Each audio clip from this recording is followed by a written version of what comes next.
Welcome, everyone, to Beauty and the Surgeon podcast. I'm Amy. I'm a nutritional therapy practitioner, and I'm joined today, as always, by my very dynamic co-host, Dr. Jason Martin. He's a board-certified plastic and reconstructive surgeon. There's no computer here. There's no computer here because this is one of our favorite episodes of the year. This is the stuff we're into. If you would like to, and I highly recommend if you are listening to this episode that you absolutely go to YouTube and watch it, because we're actually showing, and I have a demo, and mine is interactive. So my things I'm going to share with the class. Please go to our YouTube channel at Jason Martin MD. Is it still right here? It is. Okay. It's just right here. Okay. Yep. No, it's right here. Oh, careful. Right Here, there. Yeah. So you can find all of our social media right here, Beauty and the Surgeon podcast and at Jason Martin MD. But before we get into the stuff we're into, yes, we got a really special delivery about a month and a half ago, and we were one of the Element Insiders. Let's go. And they are released now. So as of June 1st, which is the date of this recording, they actually released the very end of May. These are released to the public. You can buy these. This is Sparkling Element. So it has all the same breakdown of potassium, magnesium, and electrolytes. A little more effervescence. But it's sparkly. Yes. Oh my gosh. And they also came with a new flavor, which is black cherry lime. Black cherry lime. Mine is my favorite is by far the grapefruit. Oh my gosh. So delicious. So definitely if you are a fan of Element or just looking for some healthy electrolytes this summer, get some of the new Element. I don't know if this is a statement on me, but I think Element may be one of the things that makes me most happy in life every day. It's electrolytes. I know. Yeah. I look forward to drinking it right before I go to the gym. And these are so good. I mean, I love sparkly things. And it's a big can. It's a 16-ounce can. It's not the baby cans. Are they all this big? Mm-hmm. Do they have? So they're all 16 Yeah, they're all ounce? 16 ounce. Nice. Yeah. So definitely check out Element and their new fabulous sparkling beverage. Let's go. So, all right. Love Element. An Element sponsor us. Right. I seriously. We love you. I don't think they're too big. That's all right. We still love you. We get to be insiders. Yeah. They just don't want to sponsor us, which is fine. Yeah. Hey, I'm okay with insider status. Yeah. That's better. Right? I'm a salty soul. I got the stickers. So Nils has the water bottle. I have the hat. It's actually too big. I need to bring the hat in and give it to one of you guys because it's way too big for my head. All right. So and one other housekeeping thing before we start. And if you want to skip all of this, check the chapters. You can just watch the things that Dr. Martin is into. Just watch the things I'm into. They're all in the chapters below. Amy's always more interesting. So it is June 1st, and I started prep a week ago. I am prepping for 16 weeks for a show in September. I'm super excited about it. I am probably going to really document this prep on my own YouTube channel. And if that's ready by the time this comes out, Nils will have that link, but it'll be coming. If you guys do have any questions about my prep, feel free to leave them here. You can send me a text or an email. A text message or a voicemail. I'm already doing preppy things. I almost locked myself in the office the other day. That was a very preppy thing. That number is 3. I MacGyvered my way out, but I still don't know how I did it. 303-630-9038 if you have any questions about my next bikini competition, which is in 15 weeks. And I just have something to announce. I am not prepping. This is my YouTube channel. Yes. And I have nothing else to present. Yes. Well, you Besides do. the things I'm into. Exactly. So Who's going first? We rock, paper, scissors it? That's what we usually do. Yeah, let's go. Okay. Ready? Rock, paper, scissors, go.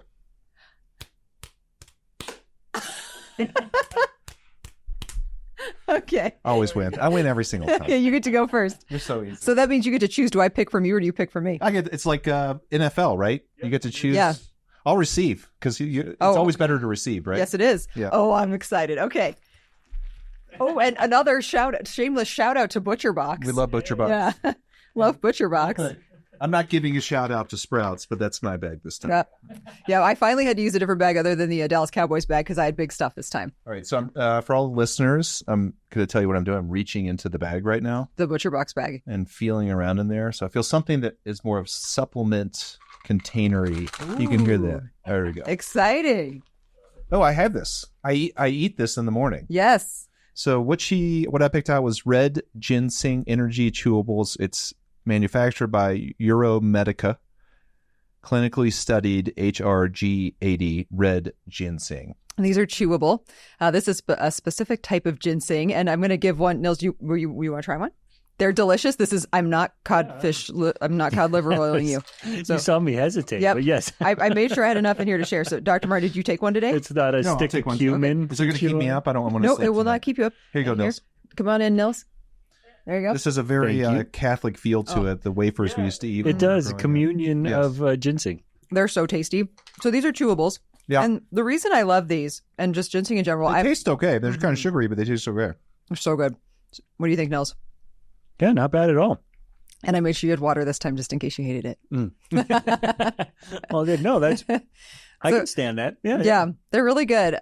Ginseng, this is one caveat I want to make very known at the beginning. This is a supplement that should not be used at the time of surgery. So if you take this, you need to discontinue it at least 7 days before surgery and probably not start again for 7 days after. And the reason for that is part of the amazing benefits of red ginseng is that it does help with blood flow, and it can also increase nitrous oxide. If you listen to our episode about erectile dysfunction. No, it's more like this. Here we go. Oh, sorry. See, this is why I don't get to do that.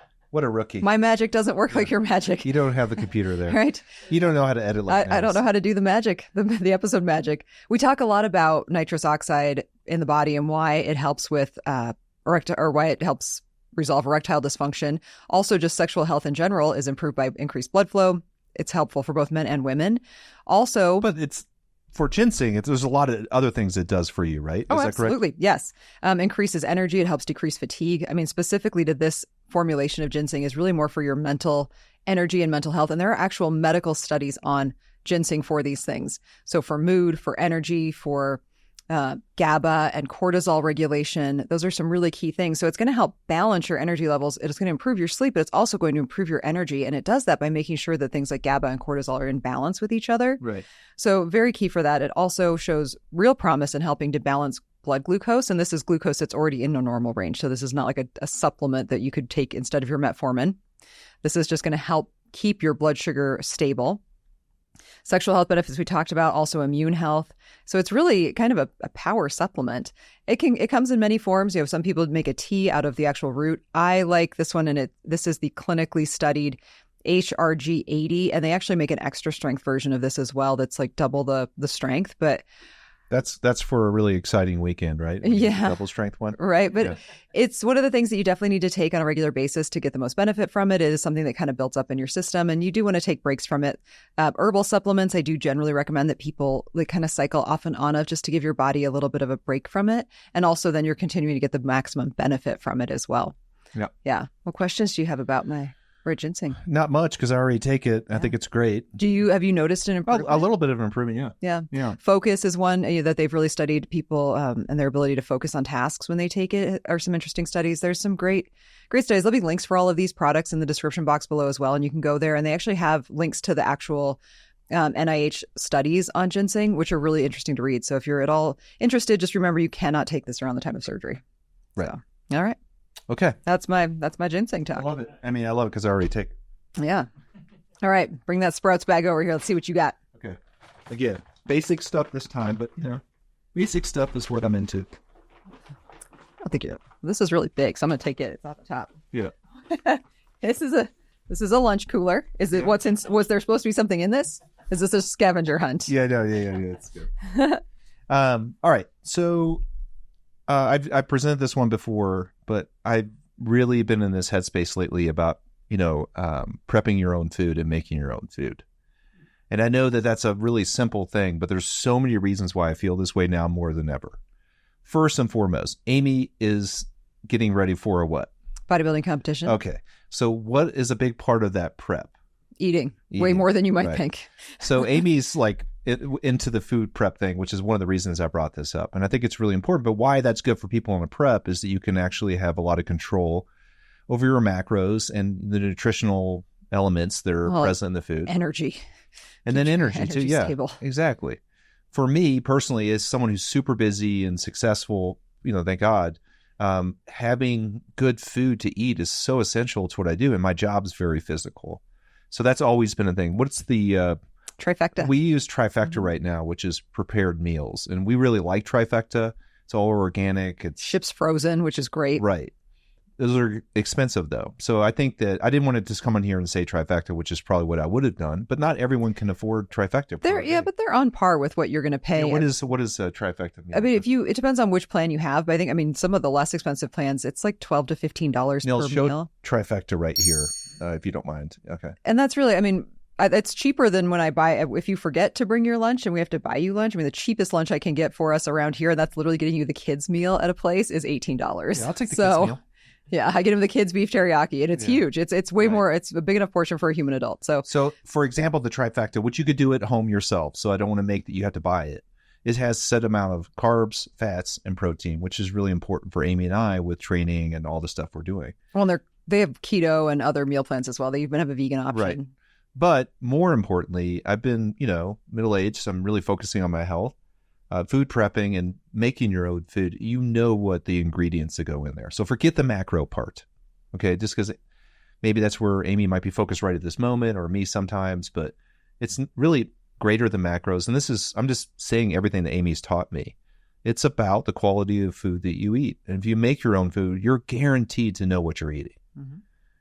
We have ordered a lot post-COVID. My wife works a lot. I work a lot from really good, restaurants. And the food you get has tons of oil in it.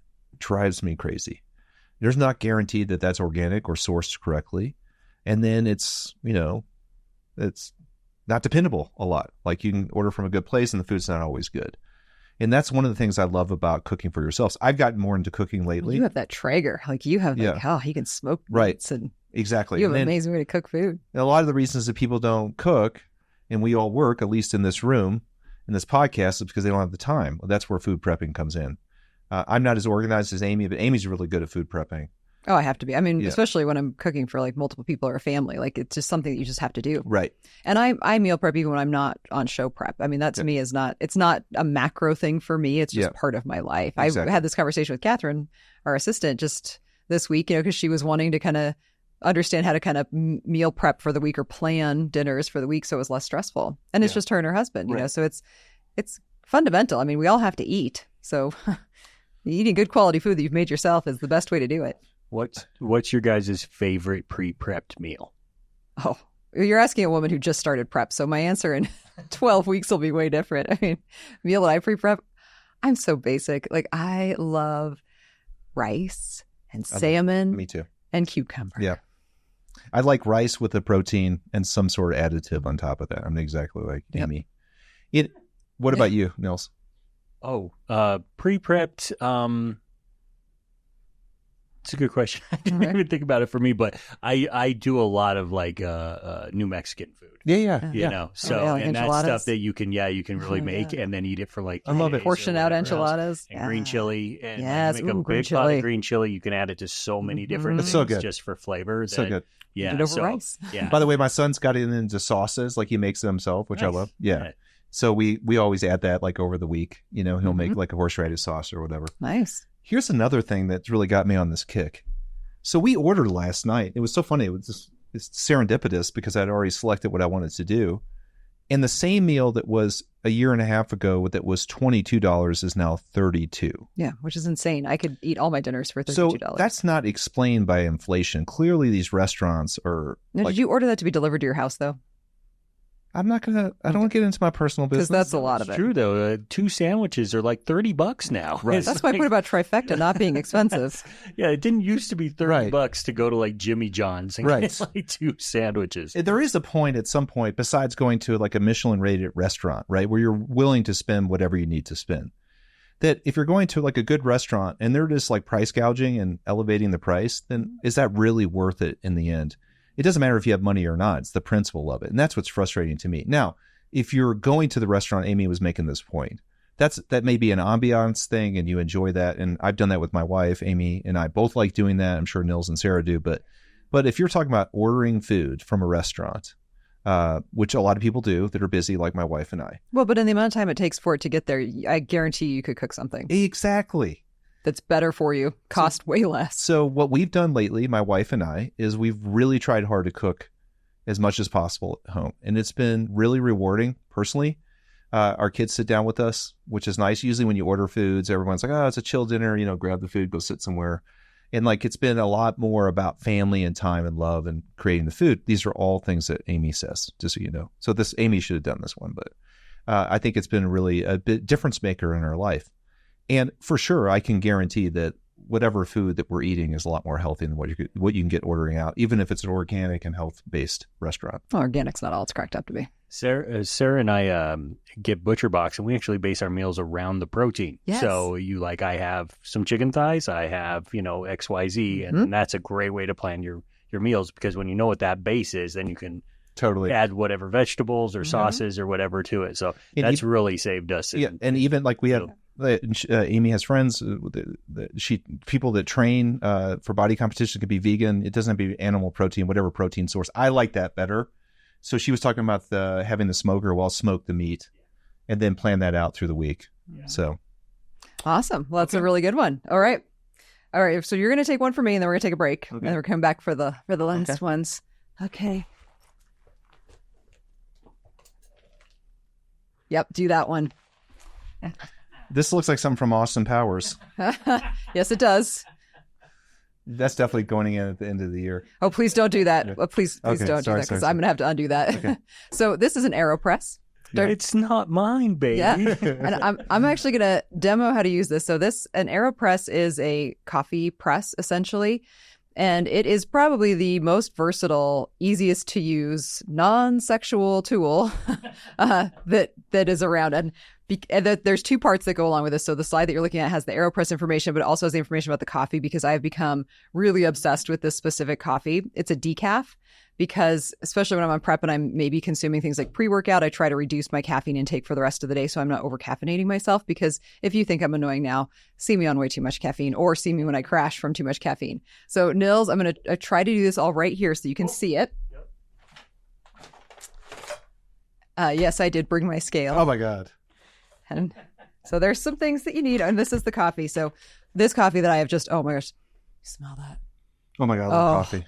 So this is counterculture. Is there anything better than coffee smell? I know some people don't like coffee. I just feel like that's not human. To find good quality decaf is really hard. Like decaf that actually tastes like coffee and that has all those amazing like deep notes of this is Slow Motion.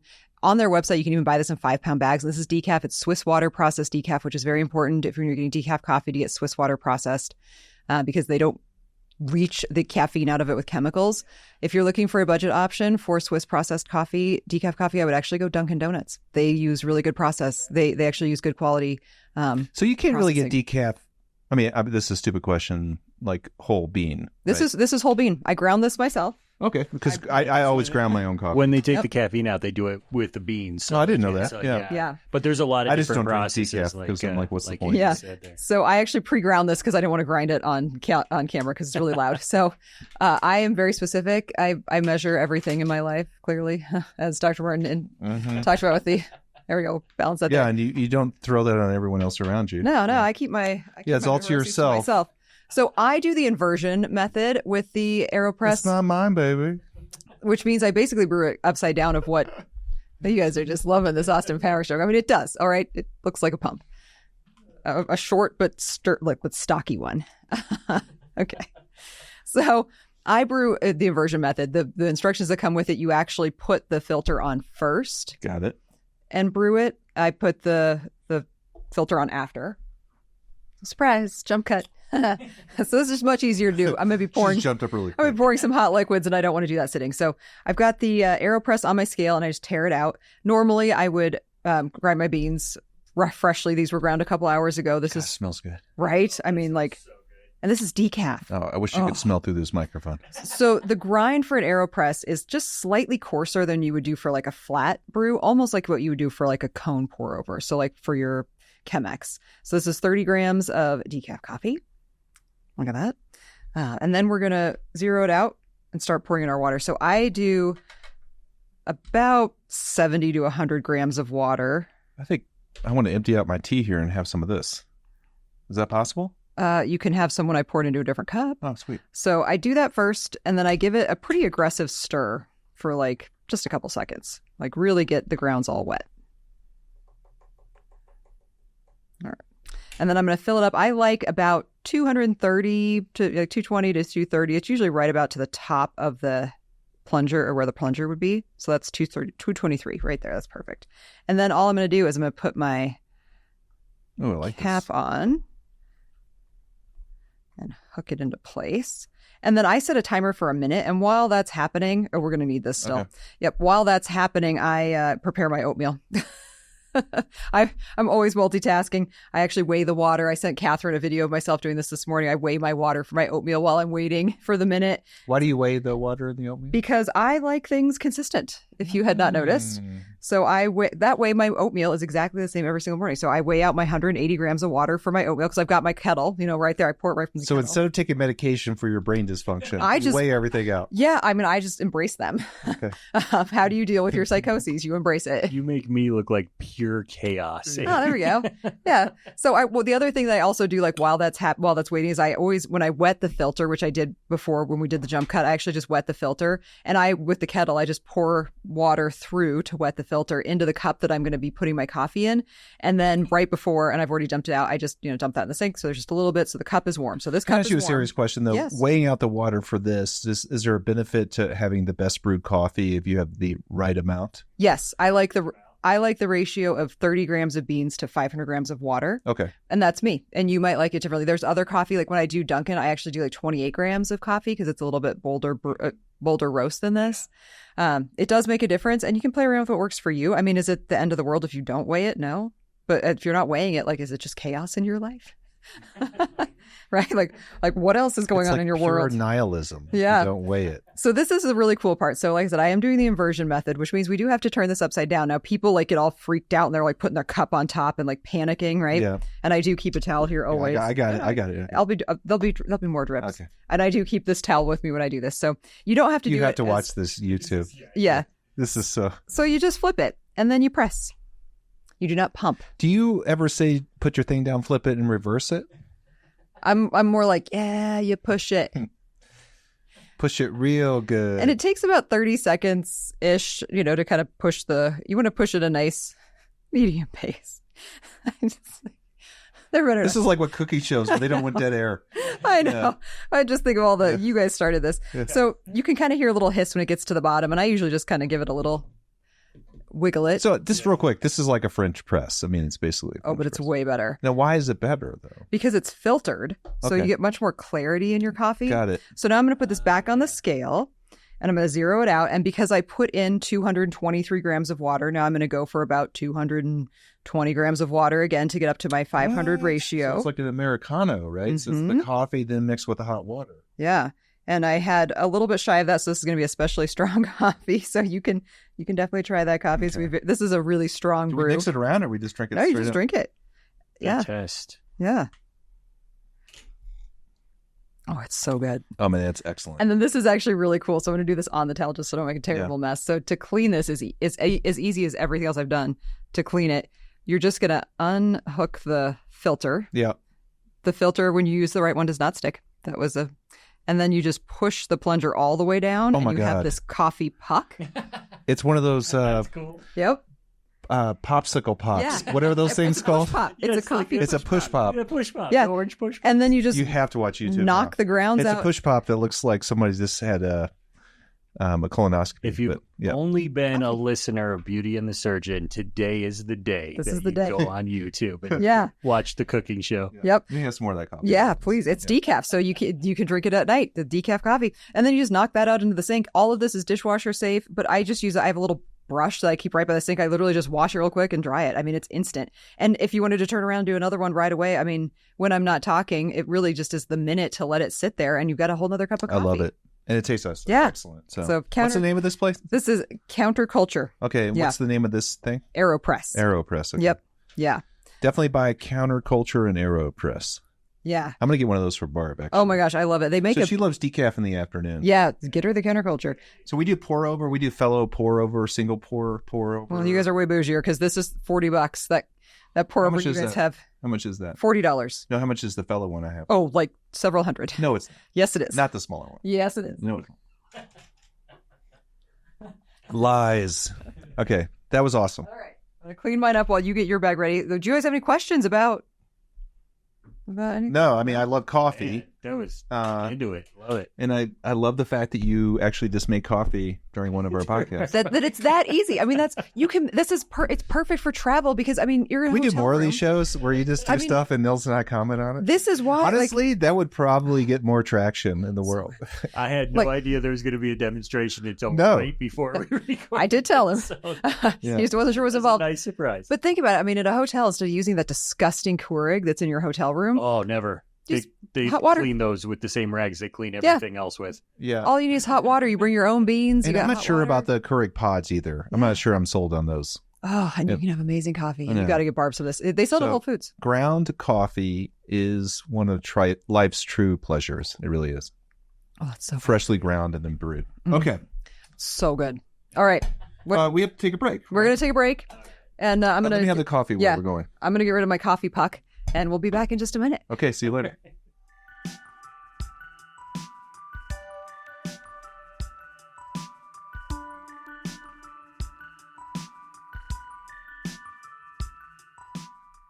We're back. One thing we were talking about during the break is you can also use your Aeropress to make iced coffee, like cold brew, in the same amount of time. Like it's super fast. It's like instant cold brew. You need to be like an Aeropress spokesperson. Aeropress. I've hit up Element, Aeropress, ButcherBox. Hit me up. Yeah. All right, Dr. Murray, what you got? You get to choose next, Amy. She's reaching in the bag for something. What is she reaching for? Okay. Oh, does this have personal information on it? Yeah, probably. Okay. I'm not going to It's not turn it even around. medication. It's just blood pressure medication. That's all it is, which I don't take, by the way. Okay. Actually, no, I'm sorry. This is, just read it off. Rosuvastatin. Okay, yeah. So a statin. Okay, Yeah. So one of the things I'm into right now is basically calcium scores, heart health, statins, and blood pressure maintenance. So basically overall heart health. Mm-hmm. And it's something where my brain has gone to a lot. I mean, I'm a physician. You and I talk about this stuff a lot. So. And you're also a man of a certain age. Yeah. I'm a man. Heart attacks happen. Yeah, exactly. So what's the biggest killer in the United States? Other than accidents, heart attack. Yeah, cancer. I think heart attacks or heart disease. Cardiac events. Cardiac events is probably the highest, but I think it's cardiac events, cancer, and or accidents, and then cancer. The four I think it's probably cardiac events, cancer, trauma. Well, it's trauma accidents. Yeah, trauma. Yeah, that's. I think that's the I'd have car to look accidents. That up. And then Anyways, so I've been thinking a lot about this. So one of the things I'm into right now is calcium score. So Amy, let's talk about a calcium score. A lot of people kind of know that name. They don't really know what it is. Basically, for not a lot of money, and some insurance companies will cover it, so it's only a couple $100, which is worthwhile. You can get a CAT scan. It's a low-res CAT scan, so not a lot of radiation. And what are they looking for in the heart, Amy? Calcifications, which correlates with what? Plaques, heart attack. Atherosclerosis. The more burden of atherosclerosis you have, the higher likelihood you're going to have some cardiac event that could be deadly or lead to strokes or other things like that. So I got a calcium score, and my calcium score was low, which is really good. Do you know what it was? Like very low. Maybe even zero. Yeah, like they say like 0 is what everybody's going for, right? Yeah. So over 100 is moderate risk. Over 400 is like very high risk. I'm not looking at the numbers right now. By the way, there's great podcasts on this. The guy I always listen to is Peter Attia, The Drive. If you really get into the weeds, it was so funny with him. He's so good, but I was like, man, he really goes into cholesterol and heart disease. And I'm like, he finally admitted like it's in his family. Mm-hmm. So like it's a personal interest of his. Yeah. And he himself has high cholesterol, even though he's in great shape. So calcium scores are really easy to get. You can pay out of pocket a couple $100. I mean, it's probably better than just going through your insurance. It can give you real information. And what that calcium score can show you is your risk related to atherosclerosis, meaning how much of an atherosclerotic burden you have. And that may be a non sequitur, but it actually is very helpful. For people that have high cholesterol, and that's most Western European types, is your cholesterol high? It has never been high. Okay, what about you, Nils? Genetically, my family has a little bit, but it seems to be much worse in like my aunts and uncles or uncles especially who are not in good shape. Northern Europeans, like hypercholesterolemia that runs through families is very common. And I think Norway and places like that are like some of the worst areas for this. Okay, so familial hypercholesterolemia. I have that in my family. My cholesterol is not super high, maybe about 180. It's definitely elevated, but not super high. So you can use the calcium score to decide if you should take medications to lower your cholesterol. Amy, what is the data on LDL? I don't know. Okay. Neither do I totally. But you at least are confident to say that elevated LDL does not correlate well with That's health. where you're going with this, as a correlation to overall health. Oh, absolutely. I mean, that's why cholesterol in the 70s and 80s was so demonized unnecessarily. Like dietary cholesterol is not as bad as we think. That's why I wanted you to talk about this, not about LDL. I'm sorry. Correct. And that's really where you look at like Norwegian and those populations. They have some of the healthiest hearts. They also do a lot of sauna, which is really good for your heart. But they eat a diet that is very high in certain types of dietary fat, which are very health protective. Mm-hmm. So looking at cholesterol in general is very complex, and high cholesterol content foods like eggs and stuff are actually very beneficial to you and fish. And Amy and I feel that way. But LDL itself, which is a measurement of cholesterol, usually they do HCl, LDL, and triglycerides if you've ever looked at your total result, and that's the combination. And by the way, they don't usually measure LDL directly. That's a lot more complicated. So it's a math equation. They get the triglycerides and the HCl, and they extrapolate. The LDL, which is not really that great. But LDL itself has been shown to be correlated with higher LDLs, increased events of cardiac events, strokes, and all the other problems. That's like the pothole theory, though. I mean, it's the actual issue is that those plaques build up because there was damage, like you said, the atherosclerosis that's happened there. Like I think it's been demonized because it's found at the site of the injury, not because it's what caused it. Right. So that's why it got such a bad rap, because they were finding it in all these streaks and plaques, but it went there to do something to like help, fill a gap or something, or help build up the structure of the arterial wall. And so what Amy's talking about is the maturation of these atherosclerotic plaques. And now they've found these subparticles, or they use lipoproteins, or they use some name, but basically Lp(a) and these other types. We're not going to get into that because it gets very complicated, but which really probably are the more causative agents, and that can be found in these familial strains of hypercholesterolemia. And I've been tested for those, and those aren't super high on mine. Which is good, because you do have a family history of hypercholesterolemia. But this is what you read all this stuff, and you research it, and you realize, well, LDL is not a terrible thing to follow. Peter Attia even says that. If your LDL is elevated, it's probably reasonable for you to take a medication to lower that, not to try to raise your HCl. Triglycerides are a different thing, and those elevated are really problematic too, usually with diabetes and stuff, and obesity. But lowering your LDL is not wrong. And you can use your calcium score if that's elevated and you have marginal cholesterol levels, specifically LDLs. To lower your LDL, you can start, which is a statin.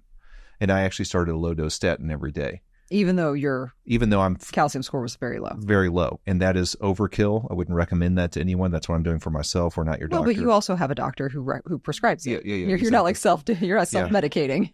I probably would if I could, but you can't really do that. Yeah. So, but I do think it's interesting, and it's important to bring up. A lot of our listeners are in their 40s, 50s, and 60s. And this is why I wanted to bring this up.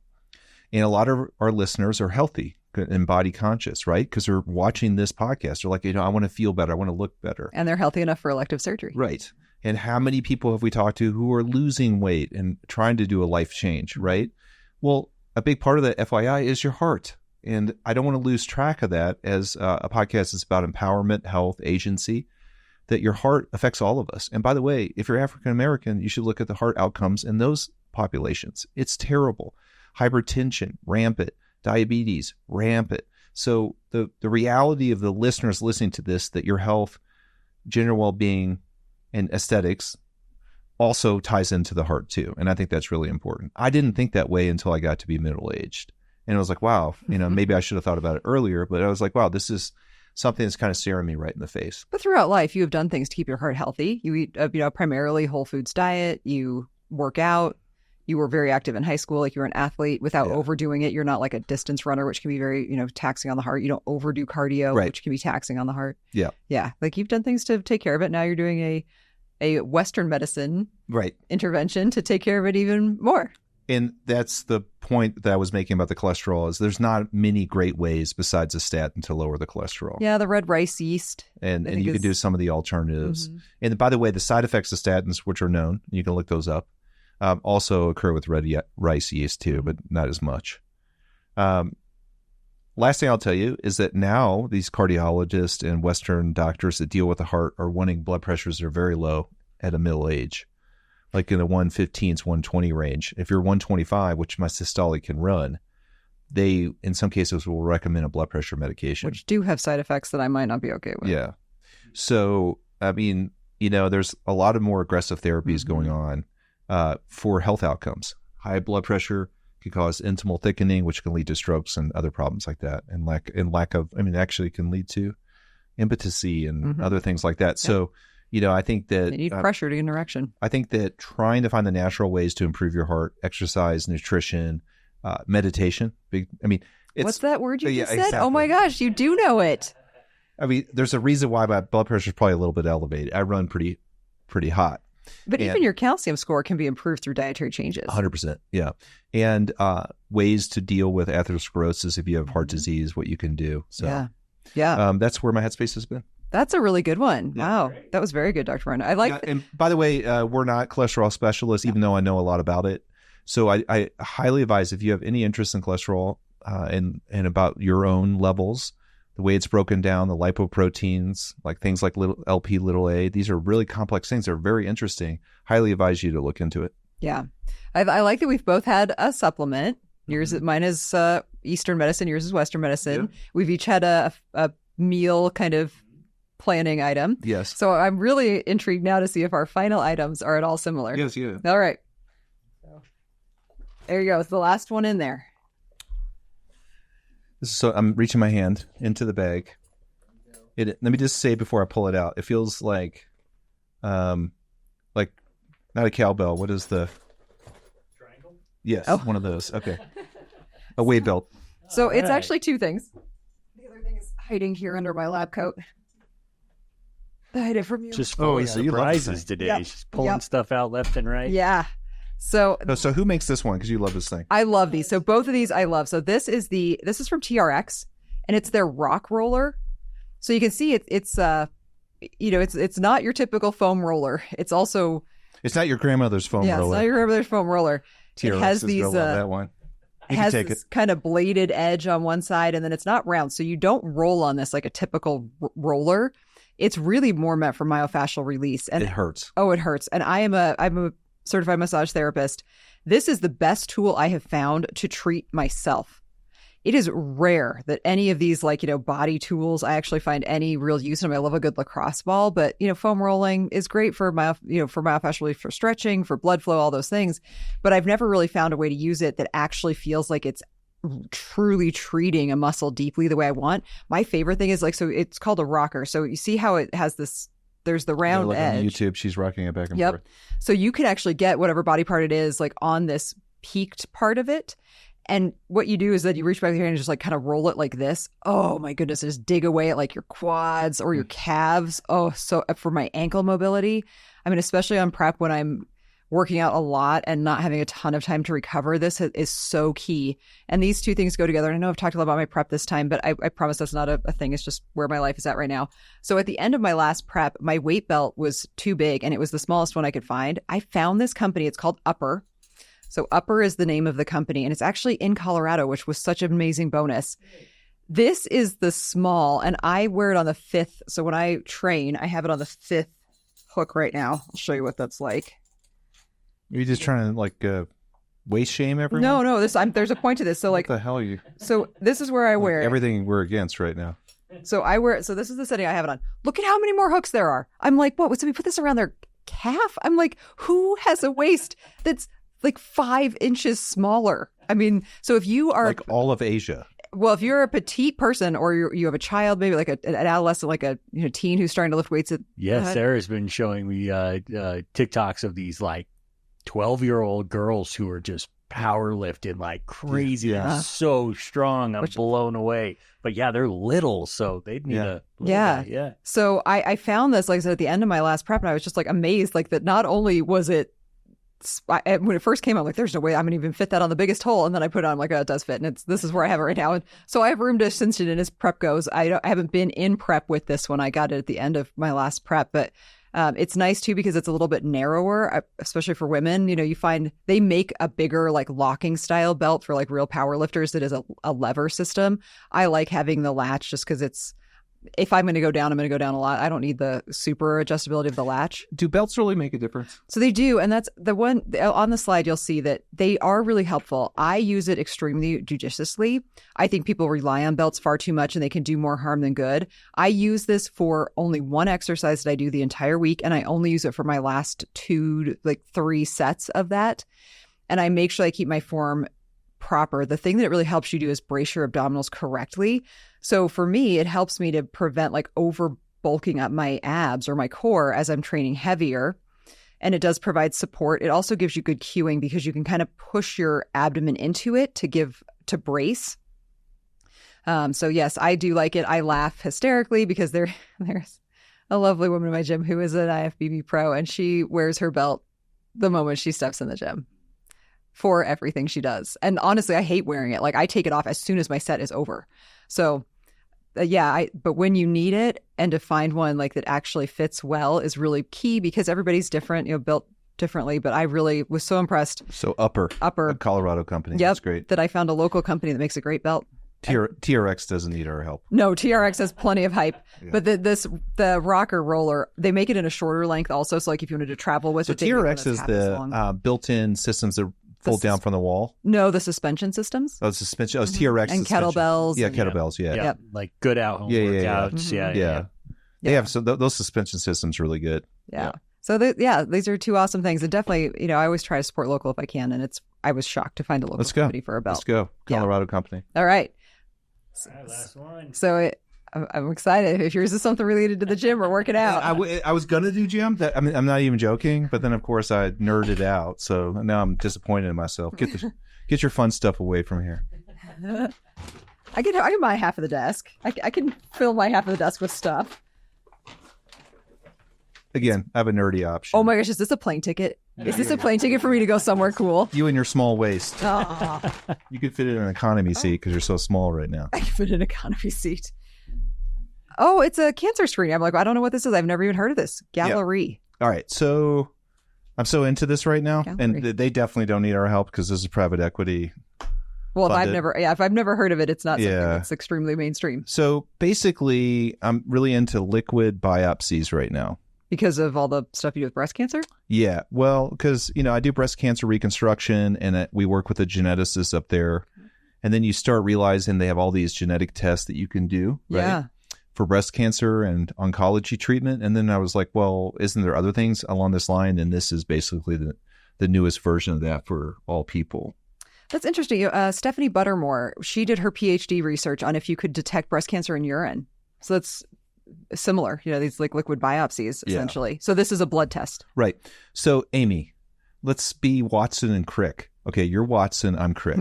Okay, let's talk about the DNA. Nils, grab because we always have to ask you the science questions. I'm the lab assistant who Okay, so how would you describe DNA in its natural form? What's its structure? A helix. The double helix. Double helix. Double helix, right? And it wraps around. I think most people know this from their school. Or from watching Jurassic Park. Yeah. On the outside is like this, I think like a phosphorus, and the inside is the nucleotides. Yes. And those are bonded together. And the nucleotides, Amy, do you remember those? Adenine, guanine, cytosine, and... No. So it's thymine. So yeah. ATCG. So that's DNA. So it makes up all the... Right. Yeah. And the crazy thing is that's what controls us and controls our lives and gene expression. Decides everything that basically we are. Now, you can express genes. So that means DNA gets translated to RNA that gets translated to proteins and things happen. Or there's some other word that Amy is in love with. Methylation. And ultimately... epigenetics. Yes. And so epigenetics is what? It's the way your genes express. Right. But it's the actual 3D structure of the DNA. It's the way it folds on itself. It's the folding of the proteins. Yeah. So cancer can affect the genes and you could make abnormal proteins downstream, or it can affect the structure of your DNA by methylation. And that's primarily where you see a lot of these cancers that cause methylation of the DNA, which is basically carbon and hydrogen, added to it, which changes the structure of the DNA. It changes the epigenetics. Changes how it expresses. So the genes literally don't express. Mm-hmm. And it's usually the tumor suppressor genes Because it binds to them, right? Well, it just won't. It folds over, so it can't read it or whatever. However it works. I mean, I'm sure it's different for everyone, but if the methylation process changes the structure, the 3-dimensional structure of DNA, so you can't make the genes and the proteins that help cancer go away. So methylation is one of the most common findings on DNA with cancer. And what they found is certain cells die when they have when they're cancerous, and the cell-free DNA floats around in the blood, and you can actually test that and see if it's methylated or not in a certain way that they can correlate with different kind of cancers. And on here, if you look here, at least with this company, it's 40 different cancers, 50 different cancers, plus types of liver, cancer. lung, lymphoma, ovary, plasma, small intestine, soft tissue sarcoma, testicle cancer, vulva, stomach, vaginal, anus, really everything, right? And it's so insane. So they get these small snippets of DNA that have methylation on it. They take the blood, they go and they put like tracers on it? No, they put bisulfate on it, which turns the unmethylated cytosine to uracil, but the ones that are methylated don't get changed. And then they use PCR, gets complicated, amplify that, and they can tell you if you have a methylation pattern consistent with a specific cancer.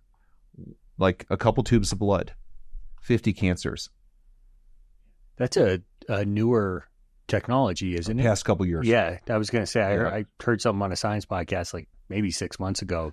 Talking about how revolutionary that was. Right. Yeah. Now, it's better just to say you have definitive cancer versus a healthy person, like you have scant traces of cancer. Well, yeah, they call it cancer signal origin. Yeah. And it doesn't mean that it's positive that you have that cancer too, which is why one or two predictions. Why these tests are problematic, especially in the layperson's hand. Well, yeah, because then where do you go with this? You get a full body scan? Right. That's the problem. Because I mean, some of these cancers are extremely hard to detect. Because I was going to do full body MRIs, and I was like, that's not responsible for our listeners. Because that's so intriguing to me too. But I think this is that's interesting. So have you done this? No, I'm going to. I haven't. I'm going to make you do the price check. Oh yeah, I'm definitely going to do a price check on it. Can we do this in our office to save a little money? Yeah. You just go. I mean, you got to go to phlebotomist because they have to send it in. So yeah. So, well, call back. Speaking of DNA, I watched a clip from Gattaca. Yeah, and everything comes back to Gattaca. The main facility, the staircase is it's a double helix. Yes, it is. And it's subtle, but like it's not like super obvious. But it's still such good set design. I was like, see. Go watch Gattaca and be terrified for what is actually happening. So I actually think... So what if you did this test on...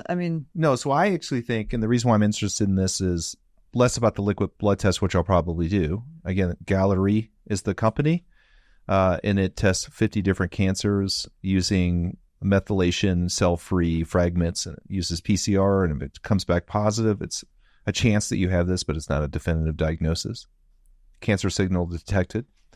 I actually think this is where the future is going, especially with AI. So the reality of it is not just DNA manipulation, which could be really problematic ethically, but it's actually you can stop it. But it's actually finding these little byproducts of cancer and diseases, being able to amplify it, being able to find novel proteins that maybe work in the blood, novel technologies. And I think that's where AI is going to come into play. It gives you like a back door, because then when you can, with some of these cancers, I mean, things like stomach cancer, pancreatic cancer, I mean, your life expectancy is like 6 months. It's terrible. And because by the time it's found, it's so progressed. Right. And in my career, cancer treatment really hasn't changed. Think about it. Chemotherapy, radiation, life expectancy hasn't and really surgery. changed. And a lot of these cancers, the 5-year survival hasn't really budged much.